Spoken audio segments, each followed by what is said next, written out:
السلام علیکم ورحمۃ اللہ وبرکاتہ۔ کیسے ہیں سب؟ میری دعا ہے کہ آپ جہاں پہ بھی رہیں ایمان کی بہترین حالتوں میں رہیں۔ ہم اکثر اپنی دعاؤں میں یہ دعا کرتے ہیں کہ اللہ تعالیٰ ہمیں حشر کے میدان میں آپ وسلم کی شفاعت نصیب فرمانا۔ تو یہ شفاعت کیا چیز ہے؟ آپ صلی اللہ علیہ وسلم کن لوگوں کے لیے سفارش کریں گے؟ صحیح احادیث کی روشنی میں دیکھتے ہیں۔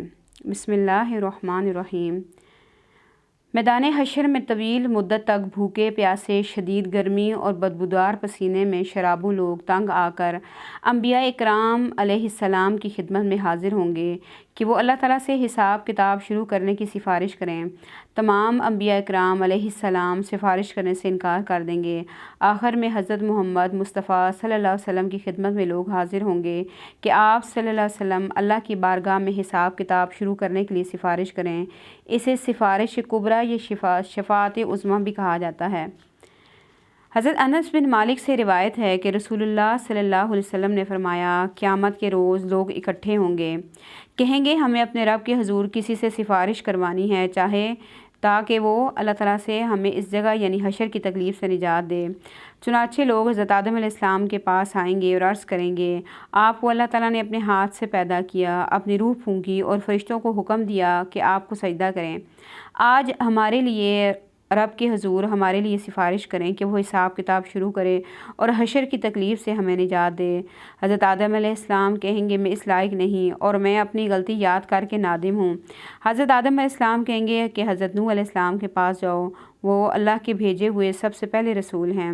لوگ حضرت نوح علیہ السلام کے پاس حاضر ہوں گے تو وہ کہیں گے کہ آج میں تمہارے کسی کام نہیں آ سکتا اور اپنی غلطی یاد کر کے نادم ہوں۔ حضرت نوح علیہ السلام کہیں گے، تم لوگ حضرت ابراہیم علیہ السلام کے پاس جاؤ، انہیں اللہ نے اپنا دوست بنایا۔ لوگ حضرت ابراہیم علیہ السلام کے پاس آئیں گے، وہ کہیں گے کہ آج میں تمہارے کسی کام نہیں آ سکتا، وہ بھی اپنی غلطی پر نادم ہوں گے اور کہیں گے کہ موسیٰ علیہ السلام کے پاس جاؤ، اللہ تعالیٰ نے انہیں دنیا میں براہ راست کلام سے نوازا۔ لوگ حضرت عیسیٰ علیہ السلام کے پاس حاضر ہوں گے تو وہ کہیں گے کہ آج میں تمہارے کسی کام نہیں آ سکتا، لہٰذا حضرت عیسیٰ علیہ السلام کے پاس جاؤ۔ لوگ حضرت عیسیٰ علیہ السلام کے پاس حاضر ہوں گے تو وہ بھی یہی جواب دیں گے کہ آج میں تمہارے کسی کام نہیں آ سکتا، تم لوگ حضرت محمد صلی اللہ علیہ وسلم کے پاس جاؤ، ان کے اگلے پچھلے سارے گناہ معاف کیے جا چکے ہیں۔ پھر لوگ میرے پاس آئیں گے، میں اللہ تعالیٰ سے باریابی کی اجازت طلب کروں گا اور جیسے ہی اپنے رب کو دیکھوں گا سجدے میں گر پڑوں گا۔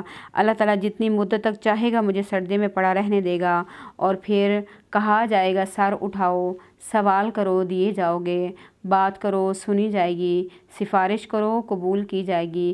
پھر میں اپنا سر اٹھاؤں گا اور پھر اس اجازت ملنے پر اپنے رب کی وہ حمد و ثنا بیان کروں گا جو اللہ تعالیٰ مجھے اس وقت سکھائے گا۔ حمد و ثنا کے بعد میں اللہ تعالیٰ کے حضور لوگوں کے لیے سفارش کروں گا جو مان لی جائے گی۔ اسے بخاری اور مسلم نے روایت کیا ہے، یعنی مستند ترین احادیث ہیں۔ شفاعت کبریٰ کے لیے رسول اکرم صلی اللہ علیہ وسلم جنت کا دروازہ کھلوائیں گے اور اللہ تعالیٰ کے عرش کے نیچے پہنچ کر سجدے میں گر پڑیں گے، اللہ تعالیٰ کی دیر تک حمد و ثنا بیان کریں گے، پھر آپ صلی اللہ علیہ وسلم کو سفارش کی اجازت ملے گی۔ حضرت انس بن مالک رضی اللہ تعالیٰ عنہ کہتے ہیں کہ رسول اللہ صلی اللہ علیہ وسلم نے ارشاد فرمایا، قیامت کے روز میں سب سے پہلے جنت کے دروازے پر آؤں گا اور دروازہ کھلواؤں گا۔ جنت کا خازن دروازہ کھٹکھٹانے پر پوچھے گا، کون ہے؟ میں جواب دوں گا کہ محمد صلی اللہ علیہ وسلم۔ خازن کہے گا، مجھے اسی بات کا حکم دیا گیا تھا کہ آپ صلی اللہ علیہ وسلم سے پہلے کسی کے لیے جنت کا دروازہ نہ کھولوں۔ اسے مسلم نے روایت کیا ہے۔ شفاعت کبریٰ کے نتیجے میں سب سے پہلے امت محمدیہ کے ایک کم 50 لاکھ افراد بلا حساب کتاب جنت میں داخل ہوں گے۔ اللہ تعالیٰ سے دعا ہے کہ اللہ تعالیٰ ہمیں بھی ان لوگوں میں شامل کرے جو بغیر حساب کتاب کی جنت میں داخل ہوں گے۔ حضرت ابو امامہ رضی اللہ تعالیٰ عنہ کہتے ہیں کہ میں نے رسول اللہ صلی اللہ علیہ وسلم کو فرماتے ہوئے سنا ہے کہ میرے رب نے میرے ساتھ وعدہ کیا ہے کہ میری امت سے 70,000 افراد کو بلا حساب کتاب اور عذاب کے جنت میں داخل کرے گا۔ ہر 1000 کے ساتھ مزید 70,000 آدمی جنت میں داخل فرمائے گا اور 3 لب بھرے ہوئے میرے رب کے اور بھی جنت میں داخل ہوں گے۔ اسے ترمذی نے روایت کیا ہے۔ اور ایک روایت میں آتا ہے کہ جب آپ نے فرمایا کہ 70,000 لوگ وہ ہوں گے جو کہ کوئی بھی کسی بھی قسم کا شگون نہیں لیتے ہوں گے اور نہ تعویذ اور نہ یہ چیزیں لٹکانے والے ہوں گے۔ تو حضرت عکاشہ پاس بیٹھے ہوئے تھے، تو انہوں نے کہا کہ اللہ کے رسول میرے لیے دعا کریں کہ میں بھی ان لوگوں میں شامل ہو جاؤں۔ تو آپ صلی اللہ علیہ وسلم نے ان کے لیے دعا کی۔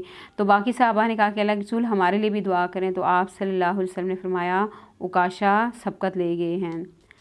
آپ صلی اللہ علیہ وسلم کی سفارش کے نتیجے میں پہلے جو کے برابر ایمان رکھنے والے مسلمان جہنم سے نکالے جائیں گے، پھر چیونٹی یا رائی کے برابر ایمان رکھنے والے مسلمان جہنم سے نکالے جائیں گے، اور آخر میں چیونٹی یا رائی سے بھی کم ایمان رکھنے والے مسلمان جہنم سے نکال لیے جائیں گے۔ ذرا جو کے دانے کو دیکھیں، چیونٹی یا رائی کے دانے کو دیکھیں کہ کتنے سے ہوں گے اور ان کا ایمان کتنا ہوگا کہ اللہ کے رسول اپنی امت کے لیے ایسے تڑپ رہے ہوں گے کہ کسی کے دل میں اگر رائی کے برابر قطرہ برابر بھی اگر کسی کے دل میں ایمان ہے تو میں کسی نہ کسی طرح اس کو جہنم سے نکال لوں۔ حضرت انس بن مالک حدیث شفاعت بیان کرتے ہوئے کہتے ہیں کہ رسول اللہ صلی اللہ علیہ وسلم نے فرمایا، پھر میں اپنے رب سے حاضری کی اجازت طلب کروں گا، مجھے اجازت دے دی جائے گی۔ اس وقت اللہ تعالیٰ مجھے اپنی حمد و ثنا کے وہ کلمات سکھائے گا جو اس وقت میں نہیں جانتا کہ میں ان کلموں سے اس کی حمد و ثنا بیان کروں گا، اور میں سجدے میں گر پڑوں گا۔ ارشاد ہوگا، اے محمد صلی اللہ علیہ وسلم اپنا سر اٹھاؤ، بات کہو سنی جائے گی، سوال کرو دیے جاؤ گے، سفارش کرو مانی جائے گی۔ میں عرض کروں گا، اے میرے رب میری امت میری امت۔ ارشاد ہوگا، جاؤ اور جہنم سے ان لوگوں کو نکال لاؤ جن کے دل میں جو کے برابر ایمان موجود ہے۔ میں جاؤں گا اور ایسا ہی کروں گا، پھر دوبارہ اللہ تعالیٰ کی بارگاہ میں حاضر ہو کر انہی کلمات سے اللہ تعالیٰ کی حمد و ثنا بیان کروں گا اور سجدے میں گر پڑوں گا۔ ارشاد ہوگا، اے محمد صلی اللہ علیہ وسلم سر اٹھاؤ، بات کہو سنی جائے گی، سوال کرو دیے جاؤ گے، سفارش کرو قبول کی جائے گی۔ میں کہوں گا، اے میرے رب میری امت میری امت۔ آپ صلی اللہ علیہ وسلم حشر کے میدان میں بھی ہمیں نہیں بھولیں گے۔ آپ صلی اللہ علیہ وسلم نے بن دیکھے ہم لوگوں کے لیے رو رو کے اللہ سے دعائیں مانگی، اور ہم اپنی نبی سے محبت کا کتنا حق ادا کر رہے ہیں۔ پھر فرمایا ارشاد ہوگا، جاؤ ان لوگوں کو جہنم سے نکال لاؤ جن کے دل میں چیونٹی یا رائی کے برابر ایمان ہے۔ میں جاؤں گا اور ایسا ہی کروں گا، پھر تیسری مرتبہ اللہ تعالیٰ کی بارگاہ میں حاضر ہوں گا، انہی کلمات سے اللہ تعالیٰ کی حمد و ثنا بیان کروں گا، سجدے میں گر پڑوں گا۔ ارشاد ہوگا، اے محمد صلی اللہ علیہ وسلم سر اٹھاؤ، بات کہو سنی جائے گی، سوال کرو دیے جاؤ گے، سفارش کرو قبول کی جائے گی۔ میں عرض کروں گا، اے میرے رب میری امت میری امت۔ ارشاد ہوگا، جاؤ جہنم سے ان لوگوں کو نکال لاؤ جن کے دل میں رائی کے دانے سے بھی کم اور بہت کم اس سے بھی کم ایمان ہے، پھر میں ایسے لوگوں کو جہنم سے نکال لاؤں گا۔ اسے بخاری اور مسلم نے روایت کیا ہے۔ کبیرہ گناہوں کے مرتکب مسلمانوں کے لیے جہنم میں چلے جانے کے بعد بھی رسول اکرم صلی اللہ علیہ وسلم ان کے لیے سفارش کریں گے تاکہ وہ جنت میں داخل ہوں۔ کبیرہ گناہ کرنے والوں کے لیے بھی آپ صلی اللہ علیہ وسلم تڑپ رہے ہوں گے کہ جہنم یہ جا چکے ہیں، اپنی سزا بھگت رہے ہیں، کسی نہ کسی طرح یہ بھی جنت میں آ جائیں۔ حضرت جابر رضی اللہ تعالیٰ عنہ کہتے ہیں کہ میں نے رسول اللہ صلی اللہ علیہ وسلم کو فرماتے ہوئے سنا ہے، قیامت کے روز میں اپنی امت کے لیے ان لوگوں کی سفارش کروں گا جو کبیرہ گناہوں کے مرتکب ہوں گے۔ اسے ابن ماجہ نے روایت کیا ہے۔ گناہ کرتے ہوئے ہم کسی کا لحاظ نہیں کرتے، نہ اللہ کا، نہ رسول کا، نہ قرآن کا، نہ حدیث کا، اور دیکھ لیں کہ اللہ کے رسول ہمارے لیے کتنے تڑپ رہے ہوں گے قیامت والے دن۔ حضرت عمران سے روایت ہے کہ نبی اکرم صلی اللہ علیہ وسلم نے فرمایا، کچھ لوگ محمد صلی اللہ علیہ وسلم کی سفارش سے آگ سے نکالے جائیں گے اور جنت میں داخل کیے جائیں گے، لوگ انہیں جہنمی کے نام سے پکاریں گے۔ اسے بخاری نے روایت کیا ہے۔ اور ایک اور روایت میں آتا ہے کہ جب وہ جہنم سے نکلیں گے تو ان کے جسم بالکل جل چکے ہوں گے، پھر انہیں جنت کی نہروں پہ ڈال کے، تو ان کے اوپر جنت کی نہروں کا جب پانی ڈالا جائے گا تو ان کے جسم دوبارہ سے ایسے ہو جائیں گے کہ جیسے گلاب کی کونپلیں نئی طرح سے کھلنا شروع ہو جاتی ہیں۔ پھر ان کے ماتھے پہ شاید لکھا ہوگا کہ یہ جہنمی ہیں، یعنی دوزخ سے ہو کے آ چکے ہیں، تو پھر انہیں اس چیز سے بھی شرمندگی ہوگی، تو اللہ تعالیٰ پھر وہ چیز بھی ان کی ختم کر دیں گے۔ رسول اکرم صلی اللہ علیہ وسلم کی سفارش کے بعد دیگر انبیاء اکرام علیہ السلام، فرشتے، اولیاء، صالحاء اور شہداء بھی سفارش کریں گے۔ حضرت عبداللہ بن شقیق سے روایت ہے کہ میں نے رسول اللہ صلی اللہ علیہ وسلم کو فرماتے ہوئے سنا، میری امت کے ایک آدمی کی سفارش سے قبیلہ بنو تمیم کے افراد سے زیادہ لوگ جنت میں جائیں گے۔ صحابہ کرام نے عرض کیا، یا رسول اللہ کیا وہ سفارشی آپ کے علاوہ کوئی اور ہوگا؟ آپ نے فرمایا، ہاں وہ میرے علاوہ ہوگا۔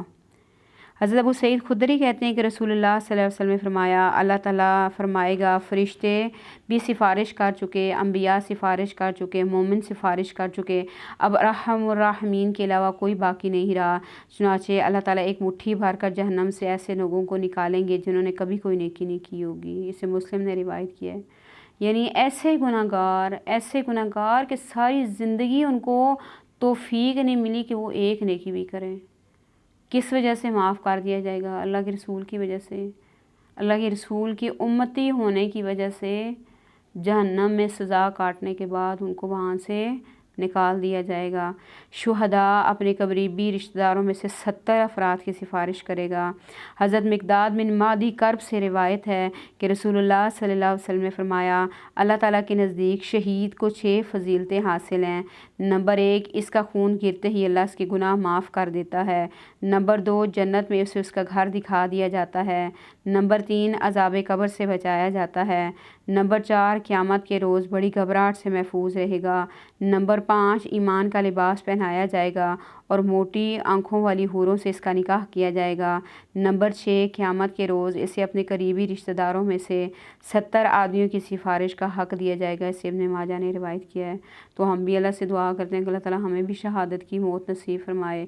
اللہم ارزقنی شہادتاً فی سبیلک واجعل موتی فی بلد رسولک۔ ایماندار لوگ جنت میں داخل ہونے کے بعد اپنی جان پہچان والوں کے لیے سفارش کریں گے اور انہیں جہنم سے نکال کر جنت میں لے جائیں گے۔ حضرت ابو سعید خدری رضی اللہ تعالیٰ عنہ اللہ تعالیٰ کی دیدار والی حدیث میں کہتے ہیں کہ رسول اللہ صلی اللہ علیہ وسلم نے فرمایا، آج تم لوگ اپنے حق کے لیے جتنا تقاضا یا مطالبہ مجھ سے کرتے ہو، اس سے کہیں زیادہ شدید تقاضا اہل ایمان قیامت کے روز اللہ تعالیٰ سے اس وقت کریں گے جب انہیں اپنے بارے میں اطمینان ہو جائے گا کہ وہ نجات پا چکے ہیں۔ اہل ایمان اللہ تعالیٰ کی بارگاہ میں عرض کریں گے، اے ہماری پروردگار، ہمارے بھائی بہن ہمارے ساتھ نماز پڑھتے تھے، روزے رکھتے تھے، دوسرے نیک اعمال کرتے تھے، انہیں معاف فرما دیجئے۔ اللہ تعالیٰ ارشاد فرمائیں گے، جاؤ جس کے دل میں دینار کے برابر بھی ایمان پاؤ اسے نکال لاؤ۔ اللہ تعالیٰ ان گناہگار لوگوں کے چہرے جہنم پر حرام کر دیں گے۔ پس جب اہل ایمان وہاں آئیں گے تو دیکھیں گے کہ بعض لوگ قدموں تک آگ میں ڈوبے ہوئے ہوں گے، بعض لوگ نصف پنڈلیوں تک آگ میں ڈوبے ہوئے ہوں گے۔ چنانچہ یہ لوگ جس کو پہچانیں گے انہیں نکال کر لے جائیں گے، پھر اللہ تعالیٰ کے حضور حاضر ہوں گے، دوبارہ سفارش کریں گے۔ اللہ تعالیٰ فرمائے گا، اچھا جاؤ جس کے دل میں نصف دینار کے برابر ایمان پاؤ اسے نکال لاؤ۔ چنانچہ یہ لوگ جائیں گے اور جسے پہچانیں گے اسے نکال لائیں گے، پھر اللہ تعالیٰ کی بارگاہ میں حاضر ہوں گے اور پھر سفارش کریں گے۔ اللہ تعالیٰ فرمائے گا، اچھا جاؤ جس شخص کے دل میں رائی برابر ایمان پاؤ اسے بھی نکال لاؤ۔ چنانچہ یہ لوگ جائیں گے اور جسے پہچانیں گے اسے نکال لائیں گے۔ اسے بخاری نے روایت کیا ہے۔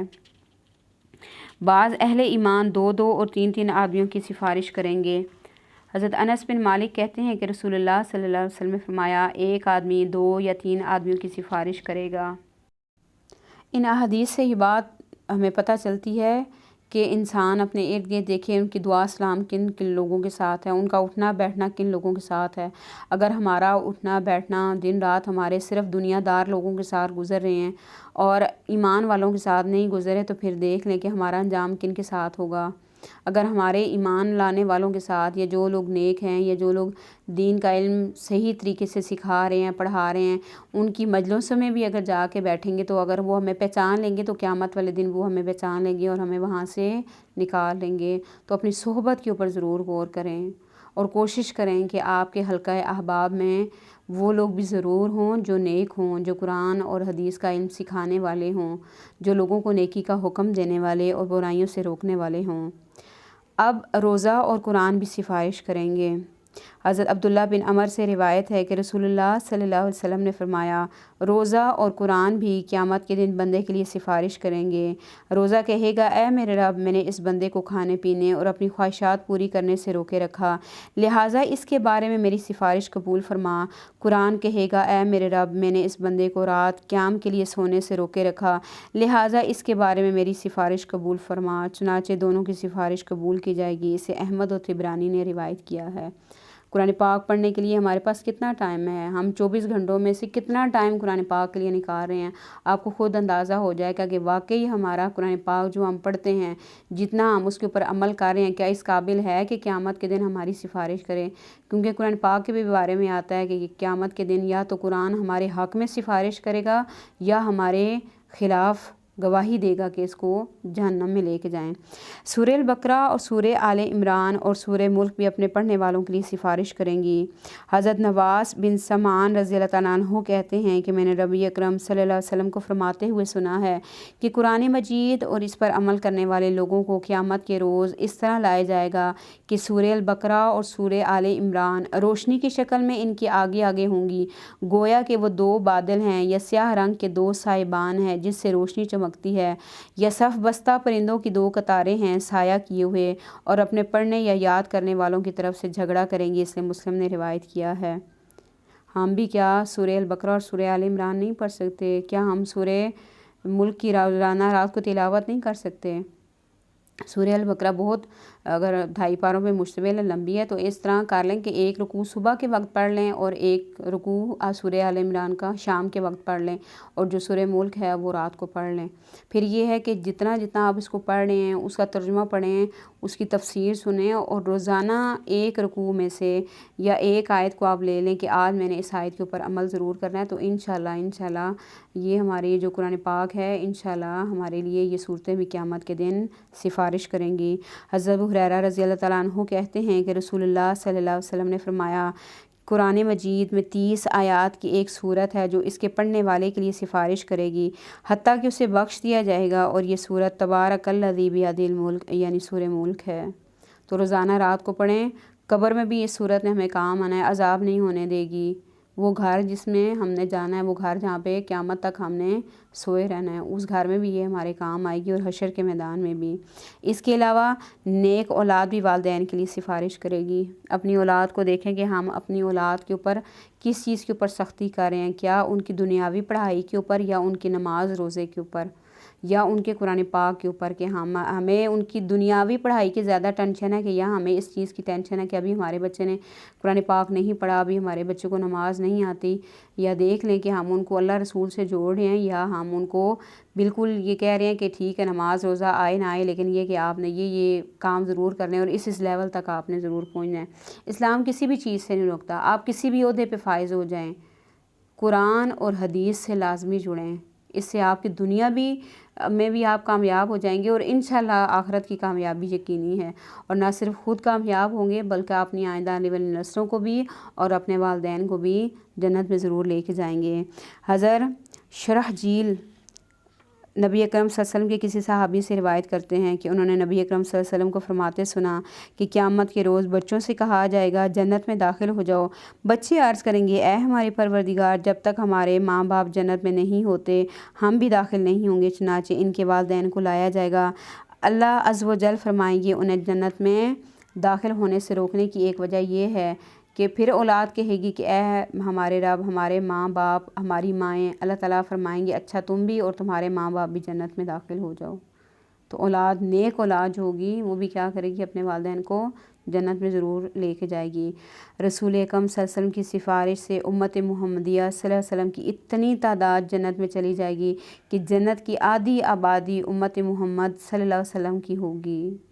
حضرت عبداللہ بن مسعود کہتے ہیں کہ رسول اللہ صلی اللہ علیہ وسلم نے ہمیں ارشاد فرمایا، کیا تم اس بات پر خوش نہیں کہ اہل جنت میں سے 1/4 تم میں سے ہوں گے؟ یہ سن کر ہم نے خوشی سے اللہ اکبر کہا۔ پھر آپ صلی اللہ علیہ وسلم نے ارشاد فرمایا، کیا تم اس بات پہ خوش نہیں ہو کہ اہل جنت میں سے 1/3 تعداد تمہاری ہوگی؟ ہم نے پھر خوشی سے اللہ اکبر کہا۔ پھر آپ صلی اللہ علیہ وسلم نے ارشاد فرمایا، مجھے امید ہے کہ اہل جنت میں سے آدھے تم ہوگے، اور اس کی وجہ یہ ہے کہ جو میں بیان کر رہا ہوں کہ مسلمانوں کی تعداد کافروں کے مقابلے میں ایسی ہے جیسے سیاہ بیل کے جسم پر ایک سفید بال یا سفید بیل کے جسم پر ایک سیاہ بال۔ اسے مسلم نے روایت کیا ہے۔ تو صحابہ کرام دیکھیں خوشی کے موقع پہ کیا کرتے تھے، اللہ کی تکبیر بیان کرتے تھے، اللہ کی بڑائی بیان کرتے تھے۔ ہمیں بھی جب خوشی کی خبر ملے تو ہمیں بھی اللہ اکبر ضرور کہنا چاہیے۔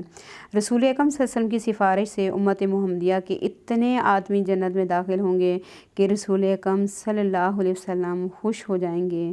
حضرت علی بن ابو طالب سے روایت ہے کہ رسول اللہ صلی اللہ علیہ وسلم نے فرمایا، میں اپنی امت کی سفارش کروں گا حتیٰ کہ میرا رب تبارک و تعالیٰ پوچھے گا، اے محمد صلی اللہ علیہ وسلم کیا اب راضی ہو؟ میں عرض کروں گا، ہاں میرے رب اب میں راضی ہو گیا ہوں۔ رسول اکرم صلی اللہ علیہ وسلم صرف اس شخص کے لیے سفارش فرمائیں گے جو مرتے دم تک عقیدہ توحید پہ قائم رہا۔ تو اپنے عقیدوں کے اوپر ضرور غور کریں کہ ہمارا عقیدہ کیا ہے اللہ کے بارے میں۔ کیا واقعی ہمارا عقیدہ توحید پہ ہے یا ہم اللہ کے ساتھ شرک بھی کر رہے ہیں؟ اللہ کے اوپر عقیدہ توحید یہ ہے کہ اللہ کی ذات اور اللہ کی صفات میں کوئی بھی شریک نہیں ہے۔ اللہ کے علاوہ نہ کوئی سننے والا ہے، اللہ کے علاوہ نہ کوئی ہمارے دعائیں قبول کرنے والا ہے، اللہ کے علاوہ نہ کوئی ہماری مشکل کو آسان کرنے والا ہے، اللہ کے علاوہ نہ کوئی اولاد دینے والا ہے، نہ کوئی بیٹے دینے والا ہے، اللہ کے علاوہ نہ کوئی بیماری دور کرنے والا ہے۔ یعنی اللہ کے علاوہ کوئی بھی یہ کام نہیں کر سکتا اور اللہ کے ساتھ کوئی بھی شریک نہیں ہے۔ اللہ کے علاوہ کوئی بھی اس کائنات میں اس کے ساتھ برابر کا نہیں ہے۔ حضرت ابو ہریرہ کہتے ہیں کہ رسول اللہ صلی اللہ علیہ وسلم نے فرمایا، ہر نبی کی ایک دعا ایسی ہے جو ضرور قبول ہوتی ہے۔ ہر نبی نے جلدی کی اور دنیا میں ہی وہ مانگ لی، جبکہ میں اپنی دعا قیامت کے روز اپنی امت کی شفاعت کے لیے محفوظ کر رکھی ہے۔ میری یہ سفارش ہر اس آدمی کو پہنچے گی جس نے اللہ تعالیٰ کے ساتھ کسی کو شریک نہیں ٹھہرایا ہوگا، کیونکہ شرک ایک ایسا گناہ ہے جس کی معافی نہیں ہے مرنے کے بعد۔ اللہ تعالیٰ کی اجازت کے بغیر کوئی نبی، کوئی ولی یا کوئی شہید سفارش کرنے کی جرات نہیں کر سکے گا۔ قرآن پاک میں اللہ تعالیٰ ارشاد فرماتے ہیں، من ذا الذی یشفع عندہ الا بإذنہ، کون ہے جو اللہ کی جناب میں اس کی اجازت کے بغیر سفارش کرے۔